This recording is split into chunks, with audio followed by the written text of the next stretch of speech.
আমরা বাংলাদেশের গান, বাংলাদেশের কৃষ্টি, বাংলাদেশের সংস্কৃতি নিয়ে 11 এপ্রিল স্বাধীনতা দিবস উপলক্ষে কনসার্ট প্রোগ্রামের আয়োজন করেছি, স্বাধীনতা কনসার্ট।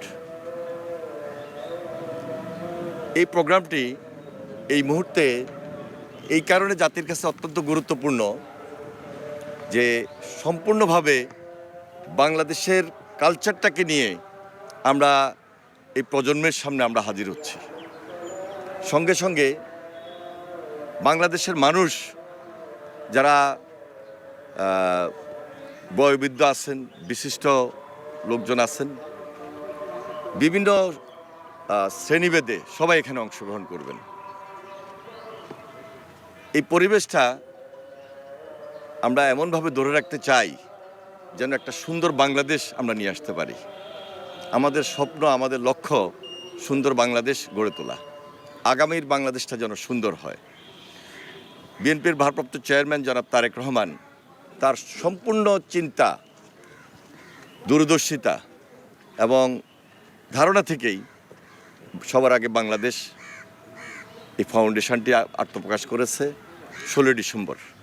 এর আগে আমরা ঢাকাতে মানিক মিয়া এভিনিউতে একটা কনসার্ট করেছি, বিজয় কনসার্ট।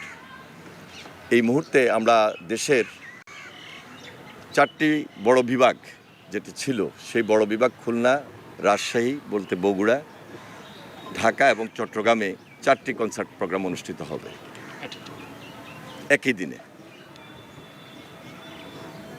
তা আমার মনে হয় এই প্রোগ্রামটিতে সবার উপস্থিতি আমরা এমনভাবে আহ্বান করছি যে সবাই যেন খুব দায়িত্বশীলতার সহিত, শৃঙ্খলার সহিত সুন্দরভাবে আমাদের এই প্রোগ্রামে আসেন।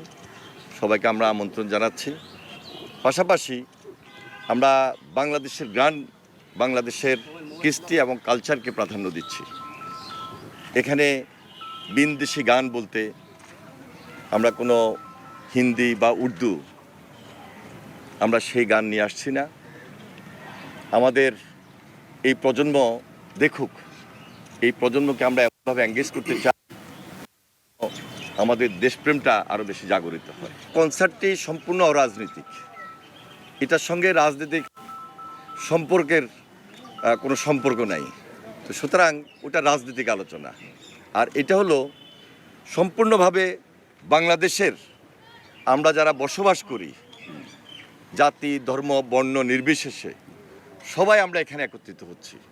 আমাদের প্রায়োরিটিটা হচ্ছে বাংলাদেশকে নিয়ে, বাংলাদেশকে সামনে রেখে আমাদের মধ্যে ঐক্য থাকবে। সে ঐক্যটা যেন সুদৃঢ় হয়, বাংলাদেশের জন্য হয়। এখানে আমাদের দেশপ্রেম, সেটাকে আমরা একটা জাগরণের মধ্যে নিয়ে আসতেছি এবং একটা ঐক্যের মধ্যে নিয়ে আসছি।